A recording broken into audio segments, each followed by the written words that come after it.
नमस्ते दोस्तों। आज हम लेकर आए हैं शरत चंद्र चट्टोपाध्याय जी की गहरी भावनाओं से भरी कहानी भला बुरा। एक ऐसी कथा जो इंसान के स्वभाव, रिश्तों की नरमी कड़वी सच्चाइयों और जीवन के असली रंगों को बड़े सरल शब्दों में उजागर करती है। तो आइए दोस्तों, बिना देर किए कहानी शुरू करते हैं। अविनाश घोषाल कुछ वर्ष और नौकरी कर सकते थे, लेकिन संभव नहीं हुआ।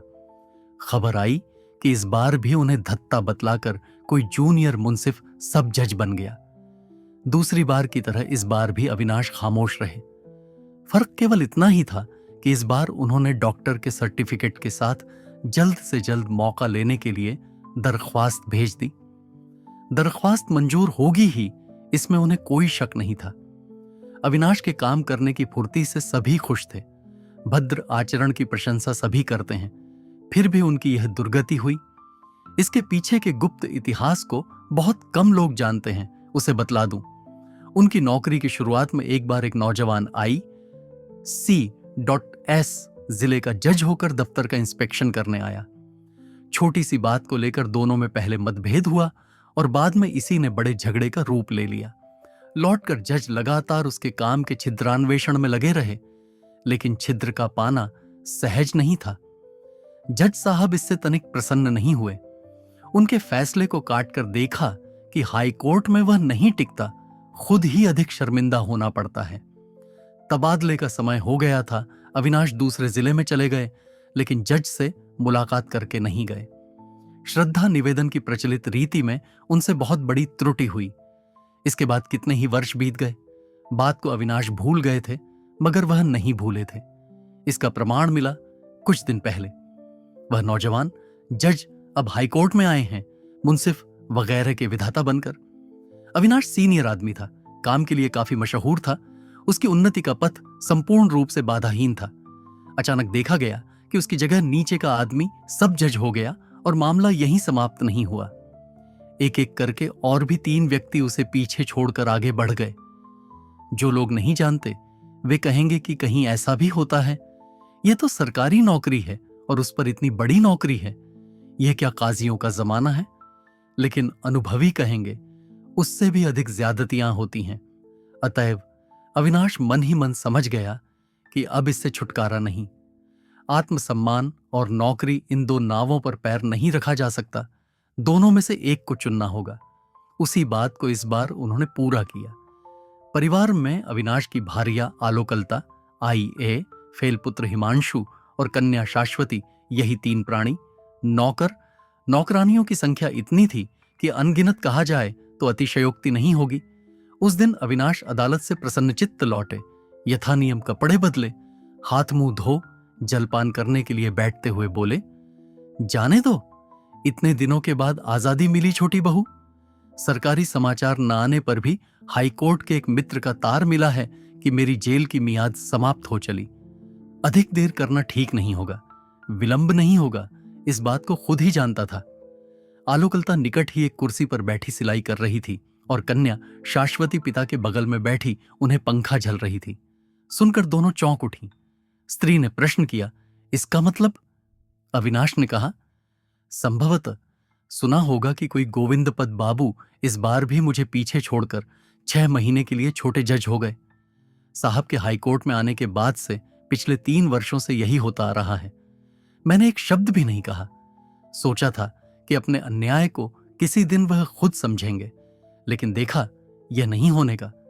कम से कम उस आदमी के रहते तक तो नहीं। अविचार को इतने दिनों तक सहता रहा, लेकिन सहन करने से मनुष्यत्व नहीं रहेगा। कल शाम को सदराला के यहां घूमने जाकर आलोकलता इसी तरह की बात का आभास इशारे से सुन आई थी, लेकिन उसका मतलब समझ में नहीं आया था और इस समय भी नहीं समझ पाई। बोली, तदबीर तगादे के बगैर आज के जमाने में कौन सी बात होती है? मनुष्यत्व कायम रखने के लिए क्या किया है, सुनूं तो जरा। अविनाश ने कहा, तदबीर तगादा नहीं किया जाता, मगर जो कर सकता था उसे जरूर ही किया है। आलोकलता पति के मुंह की ओर देखती रही। अभी तक तात्पर्य उनकी समझ में नहीं आया। वह डर गई और बोली, सुनूं भी? क्या किया है, बतलाओ भी तो सही। अविनाश ने कहा, वह है काम से इस्तीफा देना, और इस्तीफा भी दे दिया है। आलोकलता के हाथ से सिलाई का सामान जमीन पर गिर पड़ा। वजाहत की भांति कुछ देर तक खामोश रहकर बोली, यह क्या कह रहे हो? इतने प्राणियों को भूखों मारने का संकल्प किया है क्या? काम छोड़ा तो तुम्हारी कसम खाकर कहती हूं, मैं उसी दिन आत्महत्या कर लूंगी। अविनाश चुप बैठे रहे, कोई जवाब नहीं दिया। दरख्वास्त अगर दे ही दी है तो वचन दो कि कल ही वापस लोगे।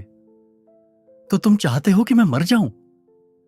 तुम तो जानती हो छोटी बहू कि मैं इसकी कामना नहीं करता। तुम पत्नी होकर अगर पति की मर्यादा को इस तरह से समाप्त करती हो कि लोगों के सामने मस्तक ऊंचा करके खड़ा भी ना हो सकूं, तो बात अविनाश के मुंह में अचानक रुद्ध हो गई, पर खत्म नहीं हुई। आलोकलता ने कहा, तो क्या कहते हो? जवाब में एक कठोर बात उनकी जबान पर आई थी, मगर इस बार भी वह उसे नहीं बोल पाए। लड़की ने बाधा डाल दी। अब तक वह सब कुछ चुपचाप सुन रही थी, लेकिन अब उससे नहीं रहा गया। बोली, नहीं पिताजी, इस समय मां में सोचने विचारने की ताकत नहीं है। तुम उन्हें कोई जवाब नहीं दे सकते। लड़की की हिमाकत देखकर मां कुछ पहले हदबुद्धि सी हो गई। दूसरे ही पल बड़े जोरों की फटकार लगाकर बोल उठी, शाश्वती, जा यहां से, चली जा, कहती हूं। लड़की बोली, अगर चला ही जाना पड़ता है तो पिताजी को साथ ले जाऊंगी मां, तुम्हारे पास छोड़कर नहीं जाऊंगी। क्या कहा? कहा कि तुम्हारे पास उन्हें अकेला छोड़कर मैं नहीं जाऊंगी, कभी नहीं जाऊंगी। चलो पिताजी, हम जरा नदी के किनारे घूम आए। शाम के पश्चात मैं खुद तुम्हारा खाना बना दूंगी। इस समय खाना रहने दो। उठो, चलो पिताजी। यह कहकर उसने उनका हाथ पकड़कर खड़ा कर दिया। दोनों सचमुच ही चले जा रहे हैं। देखकर आलोकलता ने अपने को कुछ संभाल कर कहा, जरा रुको, सचमुच ही क्या एक बार भी नहीं सोचा कि नौकरी छोड़ देने पर तुम्हारे परिवार के इतने प्राणी क्या खाएंगे? अविनाश ने जवाब देना चाहा, मगर इस बार भी लड़की ने रुकावट डाल दी। वह बोली, खाने की क्या सचमुच ही तुम्हें फिक्र हो गई है मां? लेकिन रोना तो नहीं चाहिए। नौकरी छोड़ने पर भी पिताजी को पेंशन मिलेगी, और वह भी 300 से कम क्या होगी। बगल वाले मकान के संजीव बाबू 60 रुपए तनख्वाह पाते हैं। खाने वाले उनके यहां भी 9-10 हैं। कितनी बार देख आई हैं, उनके यहां का खाना हमारे यहां से बुरा नहीं होता। उनका चल रहा है तो हम 3-4 जनों का खाना पहनना नहीं चलेगा। मां के धीरज का बांध टूट गया। कटु व्यंग्य के स्वर में चिल्ला उठी, जा भाग मेरी नजरों के सामने से। जब अपना परिवार बसाना तब गृहस्थी अपना दिखाना। मेरी गृहस्थी में दखल दिया तो तुझे घर से निकाल बाहर खड़ा कर दूंगी। लड़की ने जरा हंसकर कहा, अच्छी बात है मां, वही करो। पिताजी का हाथ पकड़कर मैं चली जाऊंगी। तुम और भैया पिताजी की पेंशन के सारे रुपए लेकर जो चाहो करो, हम कुछ भी नहीं कहेंगे। मैं लड़कियों के किसी स्कूल में नौकरी करके वृद्ध पिताजी का खर्च चला लूंगी। मां आगे कुछ नहीं बोली। देखते देखते उनकी दोनों आंखों से आंसुओं की धारा बह चली। लड़की ने पिता का हाथ किंचित दबाकर कहा, चलो पिताजी, चलें, सायं का समय हो जाएगा। अविनाश के पग बढ़ाते ही आलोकलता आंचल से आंखें पोंछकर रुंधे गले से बोली, जरा और रुको। ये तुम्हारी कैसी भीष्म प्रतिज्ञा है? क्या इसमें फेरबदल नहीं होने का? अविनाश ने गर्दन हिलाकर कहा, नहीं, ऐसा नहीं होने का। देखो, मैं तुम्हारी स्त्री हूं, तुम्हारे सुख दुख की साथिन हूं। अविनाश बाधा देकर बोले, अगर यह सच है तो इतने दिनों तक मेरे सुखों का हिस्सा मिला है, अब मेरे दुखों का हिस्सा लो।